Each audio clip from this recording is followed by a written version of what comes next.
2 Corinthians chapter 12. I'm going to commence reading at verse number 7. And I feel the following verses, 2 Corinthians chapter 12, commencing with verse 7.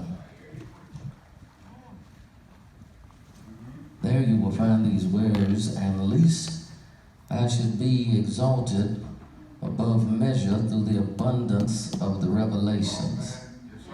There was given to me a thorn in the flesh, the messenger of Satan to buffet me, lest I should be exalted above measure. For this thing I besought the Lord thrice, that it might depart from me. And he said unto me, my grace is sufficient for thee, for my strength is made perfect in weakness. Most gladly, therefore, would I rather glory in my infirmities, that the power of Christ may rest upon me. Thank you. You may be seated. Look to your neighbor. Tell your neighbor tonight, it won't leave me alone. It won't leave me alone. The one thing that we can solemnly testify as soldiers of Christ, as children of God, that the Lord has been good to you. That the Lord keeps on making ways out of no ways, healing you when you're sick, paying your bill when you broke, picking you up when you're down, opening doors that should be closed in your face, making bridges over ditches that's been dug for you, turning enemies into stepping stools. The Lord has truly been good to you. But the thing of the matter is that the opposite side of the coin is that the same way I can celebrate the blessings of God, I must confess that I must deal with the burdens that I have to carry. It would seem like that if God would give me all of this blessing, if God would give me all of this privilege, if God would give me all of this opportunity, it would look like that I would not have to bear so many burdens. It would look like that he would make some people leave me alone. It would look like that he would cause some things to get away. It would seem like that some people would just leave the church and just stay at the house if they refuse to feel the presence of the Holy Spirit and obey the guidance of God. It would look like that some people on your job would no longer give you calamities and chaos. But the truth of the matter is, my brothers and sisters, in order for me to deal with the blessing, I got to learn how to bear the burden. Tell your neighbor they come with the package. Many years ago, I was in a citywide revival conducting it in Port Arthur, Texas. And the conductor there, that was the president who was hosting the services at night, knew that I was one that was always on the cutting edge of what was the new thing in electronics. And he wanted me to go by after one of the noonday services to the cell phone place with him in order to show him the new phone, which at that time was the new Palm Pilot Trio. When we got in the store, I showed him the phone, gave him some thing on what the phone was able to do. While we were talking, the saleswoman came up. He asked the woman, does the phone do this? She said, yes, it does. But then he replied with the question, is it a charge for it? She said, yes, sir, it's a charge for it. He said, well, take that off. I don't want to have to pay for that. I got something else that would do it. She said, no, sir, I cannot take it off the phone in order for the phone to work fully and properly. I said, no, doc, she can't take it off the phone. He then asked, well, does it do this? She said, yes, sir. He asked, is it a charge for that? She said, yes, it is. He said, well, take that off too. I don't want to have to pay for something else. I got something else that can do that. She said, no, sir, I cannot take it off. I said, no, doc, it has to stay with it in order for the phone to work properly. After he had asked about 2 more questions and asked the woman, can she take the charge off or take it off the phone? The woman finally stopped and looked at him and said, sir, it comes with the package. There are some things that you got to deal with if you want the miracles, the breakthroughs, and the blessing and the deliverances from God. Getting lied on come with the package.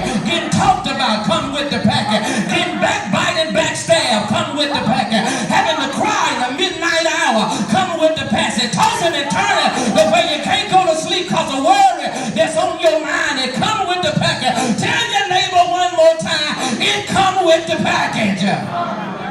If you look at this text, my brothers and sisters, you will find that not only did he have to deal with burden, but Paul testified to you he was dealing with blessings, because he said the reason why he had to deal with the burden was because of the abundant revelation that the Lord was giving in his life. Don't you miss this text. It was not that Paul was barely getting by. It was not that Paul was getting a scarcity of resources. It was not that Paul was just making it. Paul didn't say he was getting revelation. He was getting an abundance of revelation. Tell your neighbor, he been good to me. If the truth really be told, you ought to be able to testify tonight that there's been some seasons in your life that when the Lord just hadn't been good. But if you let me say it the way my daddy used to, look like he been too good to you. Sometimes maybe you in my choir that look like the Lord bless you so much that it scares you sometimes. That the Lord has been abundantly good to you. You just ain't got bill money in your pocket, but after you pay the light bill, the water bill, the house note, the car note, get a little grocery, put some gas in the car, it's still a few dollars in the bank. He's been abundantly good to you. It wasn't your only meal that you ate at lunchtime today, but it was still some more grocery in the refrigerator and stuff in the freezer that you hadn't even unthawed yet. Matter of fact, you forgotten it was in there. He's been abundantly good to you. You just don't have one Sunday going to meeting pair of clothes. You had a whole closet full to choose what you were going to wear tonight. He's been abundantly good to you. But here's the thing, the same way he's been abundantly good, look like I've had to deal with excessive burdens. Some stuff with God blessing me would just leave me alone.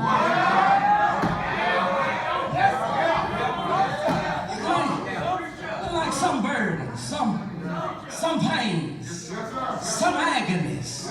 Look like if God has been this good to me, that it would just decide itself to leave me alone. But look like it just keeps dealing with you. Tell your neighbor it keeps dealing with me. And here's the thing, my brothers and sisters, what you got to understand in the text, that in order for me to get to where God wants me to go, it's not that I just got to learn how to handle the blessing. I got to learn how to manage the burdens. You ain't catching me here. Tell your neighbor you got to manage it. You can't throw fits. You can't start using 4-letter words and one of them ain't Lord. You can't start telling them where they can go and how quickly you can get them there if they don't leave you alone. You can't lay down your godliness, put on your gangsterism, and start using it in your own way. You can't let them know that I ain't got to read my Bible. If you won't leave me alone, I got some bullets that'll drive you away. Not only do you have to learn how to handle the blessing, you got to learn how to manage the burden.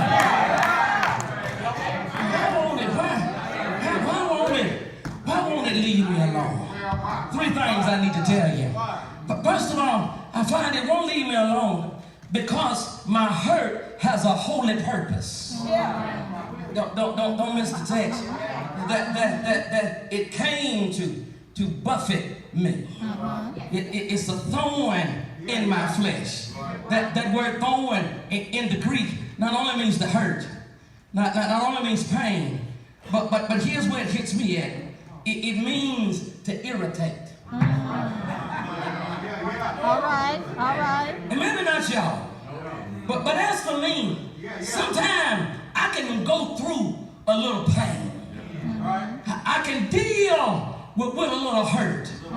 But the thing that really has to deal with my unrighteous side is when things start irritating. Come on, I got to have somebody in my crowd with me. I can't be the only one in here, brother preacher, that'll be real enough to testify that you love all of your members. But look like it's just 1 or 2 that just knows how to start up the wrong conversation, ask the wrong question at the wrong time, make the wrong statement in the wrong service, and it really don't make you want to fight. But what it does, it just irritates you. I got to be talking to somebody in here that get being that every time you try to help them, they always end up being the main people hurting you, and sometimes they just irritate you. Tired of coming to ministry meeting now, and the main folk that always want to talk about what the ministry ain't doing is the main people that don't do nothing for us. They all say, always got a complaint, but never got a contribution, and those people just irritate you. Tell your neighbor they're irritating.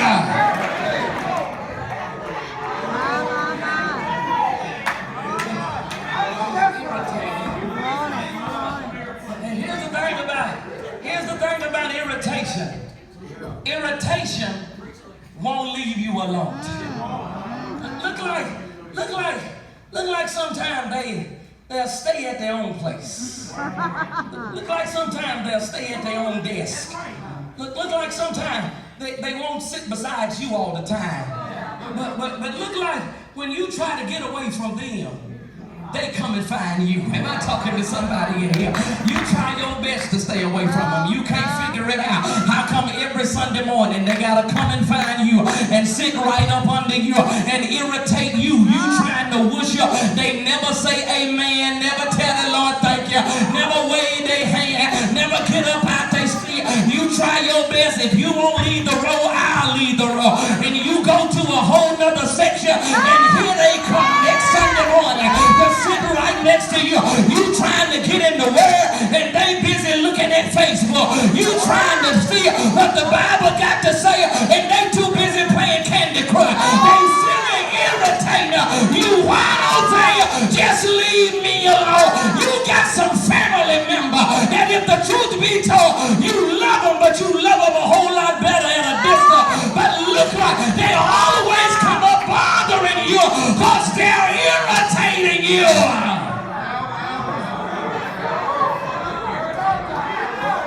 And here's the thing I gotta tell you. Here's the thing, this irritation, this messenger, this thorn, I can't blame it on Satan. Right. But because according to the text, this messenger is from Satan, but sent from God. You ain't catching me here. I can't get mad at the devil because this thing that's bothering me didn't come from the devil. It was permitted by my deliverer. That the same person that saved me is now the same person that sent this to make me suffer. And here's what you got to understand. The reason why he sent the messenger from Satan is because in order to make you suffer, he got to connect you with somebody that you were already connected to. You ain't feeling me again. Can I prove it to you in the text? It's not a hurt in my spirit. It's not a pain in my spirit. Because God is abundantly blessing Paul. So therefore, if Satan would try to attack the spirit, he would lose the battle. Because the spirit was strong. But the thorn wasn't in his spirit. The thorn was what Satan was already connected to in his flesh. And the truth be told, my brothers and sisters, the reason why the devil can give you trouble is because the devil is already connected to your dirt. And the reason why he knows how to give you irritation is because he knows already what your weak spots are. Come on, be real with me. I know you at the convention. I know you the holy ones of your congregation. But go on and be real with your neighbor and tell your neighbor, I'm still dirty. If the truth be told, the reason why he messes with my flesh is because regardless how strong my spirit is, as long as I'm still in this skin, I'm still dirty. And as long as I'm still dirty, the devil knows exactly where to irritate me at because he knows my weaknesses. How do I know he knows my weaknesses? Because I was born in sin, shaped in iniquity. He knows where to irritate me. But his thing, it has a heavenly purpose. The heavenly and holy purpose is that he don't want me to get so blessed that I get amnesia.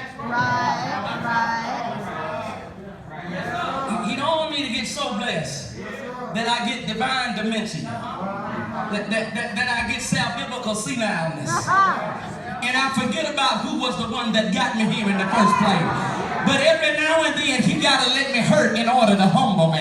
Sometimes, brother preacher, the service and ministry can be going so good, the church can be growing so fast that every now and then in your flesh you'll forget about you ain't the one doing this. You'll forget about you ain't the one preaching. You forget about you ain't the one that's telling you the word that you got to say. If the truth really be told, my brothers and sisters, every one of us that get up on Sunday morning is guilty of plagiarism, not by saying what another preacher said, but you saying what God said. So therefore you ain't got nothing to get cocky about. It's because you ain't using your word. I know you got a voice. I know you got a homolistic harmonica in your voice, but let me help you out. Who you think gave you the voice in order to do it? Ain't nothing belonging to you, but at least you get too high. He sent the messenger to keep you humble.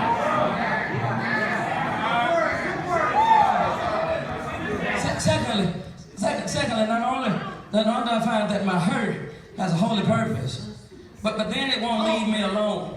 Because I find in the text that my condition keeps me in communication with Christ. He had a thorn in the flesh. It was hurting him.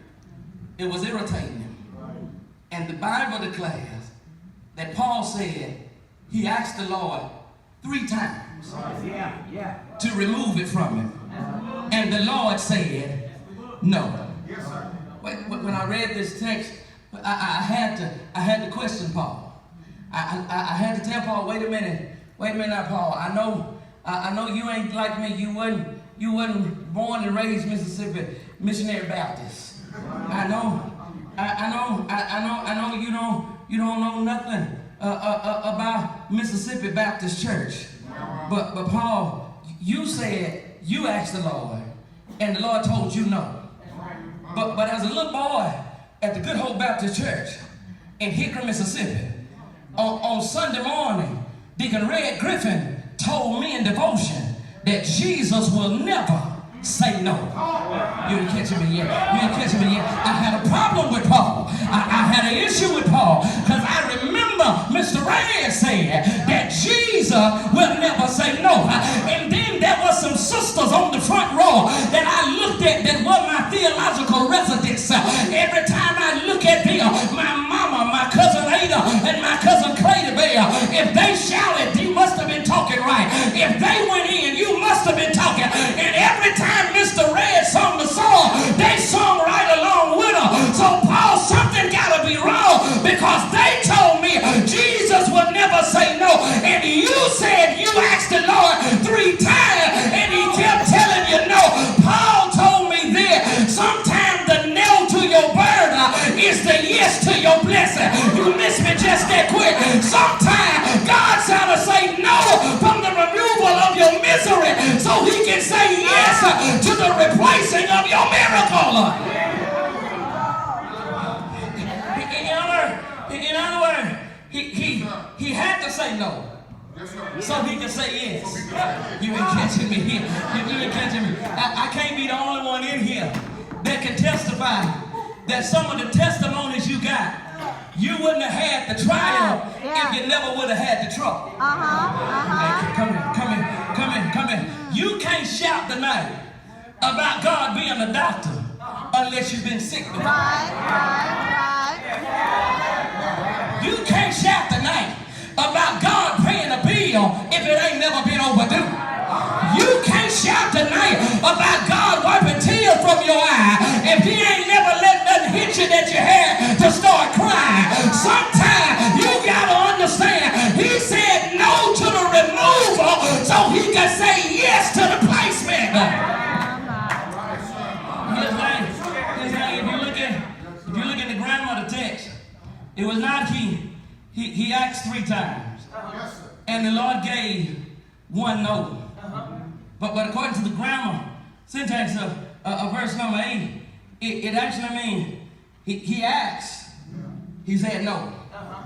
He asked again. He said no. He asked again. And he said no. The reason why that happened, Brother President, is because sometimes God got to make you feel neglected in order to get some communication with you. God got to let you go through a condition so you can keep talking to Him. Come on and be real with me. When the Lord is blessing you, when you pray to Him about the blessing, you just tell Him thank you and go on about your business. But let some trouble hit your life. Let some problems hit your life. You ain't just giving a two-word sinner unto the Lord. Then when you got trouble, you got a whole different way of communicating, maker and creator of all good and perfect things. Lord, I come before you as an empty pitcher, before a full running fountain. When you start talking to her, when you're hurting her, you remind him who He is. Father, I know you're the God of Abraham, Isaac, and Jacob. God, you're the God of Israel. When you really need something, you tell him, Lord, I come to you, me been invited by. That's why sometimes He got to let you go through a condition. It's because that's the only time you know how to communicate.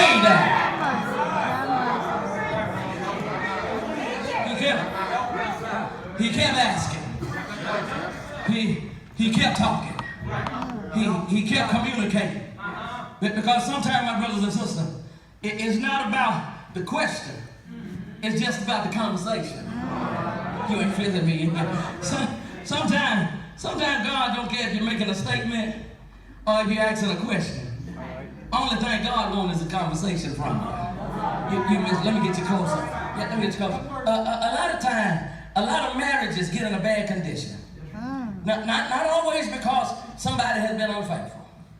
Not always because it was a lack of money in the house. Not always it was a stress of responsibility. But sometimes they lose one another. It's because they don't have good communication. And sometimes, my brothers and sisters, God had lost you, but you lost God. It's because you didn't have a constant communication with God. And every time it got good to you, you forgot who to talk to. But every time you got a pain, every time you got a problem, He know who gonna call it. And the good news is, He don't say what you want. He don't say, oh, you're talking to me now. He don't say, call me later. You didn't have time for me last week. But the good news about it, just a little talk with Jesus make everything all right. That's enough. Let me quit. That's enough. My hurt has a holy purpose. My condition keeps me in conversation with Christ. But then, lastly, it won't leave me alone because my pain will turn into my praise. Yeah. He said no, but he didn't just say that. He told Paul, no, but it's gonna be all right. He told him no, but I'm gonna fix it. He told him no, but we're gonna make it through it. Because he said, my grace is sufficient. But you ain't catching the text. That word sufficient in the Greek carries a connotation not only just to mean satisfied, but you let me say it in my Mississippi country demonic way. But every time I get a condition and I get grace in return, I get just what I need. You ain't feeling me in here. Every now and then God lets me go through some stuff just so He can give me just what I need. Let me try to give you an example. When I was shifting from boyhood to manhood, and I finally realized that it dawned on me and hit me in reality that Daddy really knew what he was talking about, that Mama really knew what she was saying, that they wasn't the one that was crazy at 16. I was the one that was crazy at 16. And when the pressures of life and responsibility got a hold of me, I had a flashback of Route 1-6, Hickory, Mississippi, 2 miles south on Highway 503, up on a little hill, a little white house where I was raised there. On July the 21st, 1986, the whole house condition shifted when we buried my daddy. But here's the thing, my brothers and sisters, I didn't know we were broke until Daddy died. But when we went through some condition, I can remember as to why. But for some reason, she would stay over the sink and just keep washing the same dishes. And all I could hear her saying is, walk with me, Lord. Walk with me while I'm on this teacher journey. I need the Lord to walk with me. When it would hit my life, I'd go by the house. I wouldn't do anything, wouldn't say anything. I'd just get in the living room chair where Daddy used to sit in. Because where Daddy used to sit in, you can see the kitchen. And when I would sit in the chair, I'd look at the sink where Mama used to say it in. And the sink would remind me that if he can do it for Mama, he can do it for me. And I'd get up and leave. And she said, baby, anything wrong? You need anything? I just look at her and smile and say, no, Mama, I got just what I need. That's all grace does for you. It gives you just what you need. It's sufficient. Sufficient for me. Now here's what happens. I gotta quit. Here's what happens. Yes, sir. But once he gets a sufficient supply of grace, once he gets just what he needs, when you read the text, Paul becomes spiritually insane. He becomes divinely delirious. Yes, sir. Yes, sir. Because all of a sudden he flips. And the same thing that he asked the Lord to take away from him is the same thing that now give him pleasure. The same thing that he told the Lord was hurting me, now he telling us it's helping me. The same thing that was giving him gloom, now he's saying it's going to give me glory. And he said, if I had the choice now, I'd keep the pain so I can get the glory. You're missing me there. Sometimes you got to look at it the right way. If you never would have got the pain, you never would have got the glory. Tell your neighbor, he'll give you grace. I'm stopping. There's a story I'm reminded of as I go to my seat. There was this preacher that pastored out in the country. He lived in the city limits. It was right at Christmas time. Life was a struggle to him. His church barely gave him enough to survive. But he was devoted to doing what the Lord had called him to do. Well. That Saturday, his wife came to him because Christmas was on Monday. She said, baby, Christmas is Monday. And you still haven't bought any presents for the children to put under the tree. And there's no food to cook for Christmas dinner. What are you going to do? All right. He said, well, baby, tomorrow is Sunday. And I'm hoping when I get to church, and not only will they give me my check, but they'll give me a little bit extra for Christmas.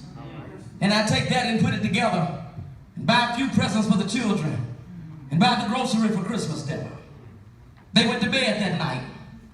But sadly, when they woke up, a blizzard had came through the city. His wife came back to him and said, what now, Reverend? Snow and ice on the ground. And you're not able to go to church. What are we going to do?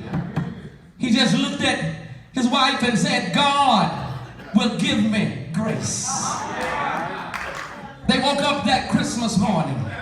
She came to him and said, it's Christmas, Reverend. There's no presents under the tree for the children. There's no food to cook for Christmas dinner. What are you going to do? He said, God will give me grace. It got about time for Christmas dinner. She said, it's time for Christmas dinner, but there's no food to eat. What are you going to do? He told her, dress out the table. She dressed out the table with all of the glass and silverware. And everything was looking beautiful, but no food on the table. She went back to him and said, what now, Reverend? He said, let's all sit down at the table. They sat down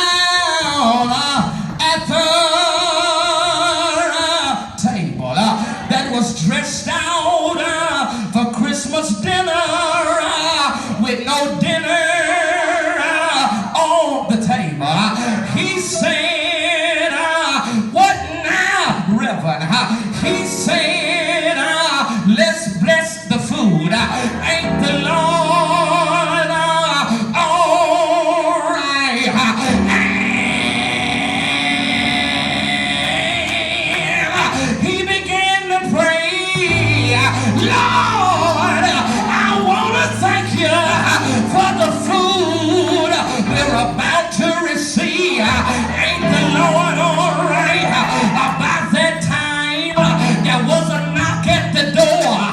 He went to the door, and his deacon was standing at the door. The deacon said, it snowed yesterday, Reverend, and you wasn't able to come to church. And we had intention on yesterday to give you your Christmas. But we decided this morning, since you couldn't come and get your Christmas, we bring Christmas to you. Ain't the Lord all right? The ladies of the church walked in with pots and pans in their hand, full of food. They had turkey and ham, dressing and collard greens. They had cornbread and yams.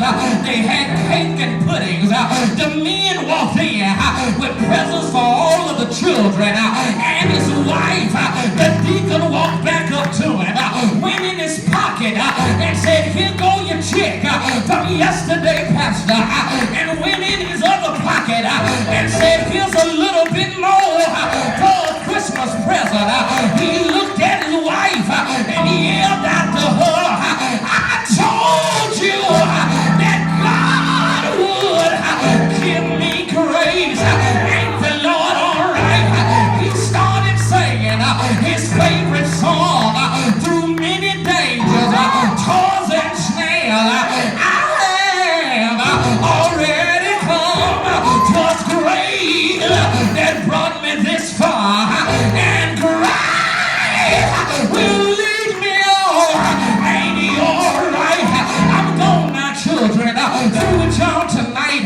Thank you for waiting on me, but I got to tell you, I do not care what kind of pain you got. I do not care what irritation is waiting on you at your church. I do not care what burden you may be bearing at home. I got good news for you. Whatever it is, you got a sufficient supply that God will give you grace. Ain't he all right? How do you know it, preacher? Because I was on my way to hell, but thanks be to God, he gave me a sufficient supply of grace. He supplied the grace one Friday morning when they put a cross up on his shoulder. They marched up Calvary Mountain. I got to quit here. Good evening, y'all. God bless your heart.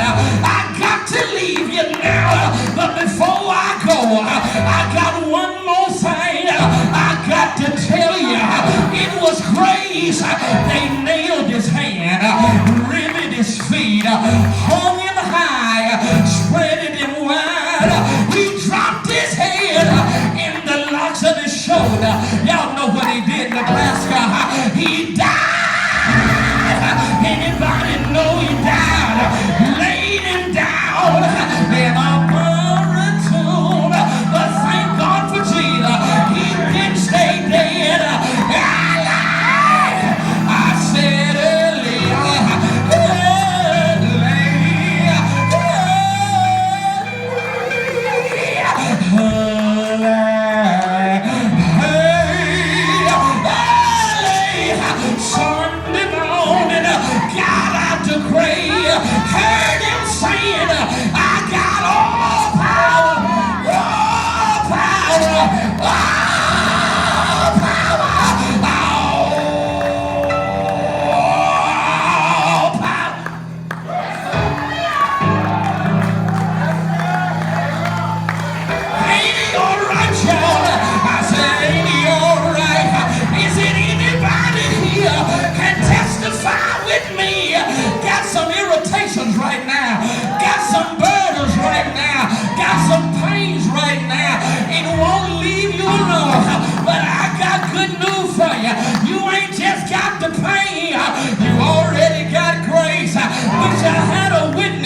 a good shake.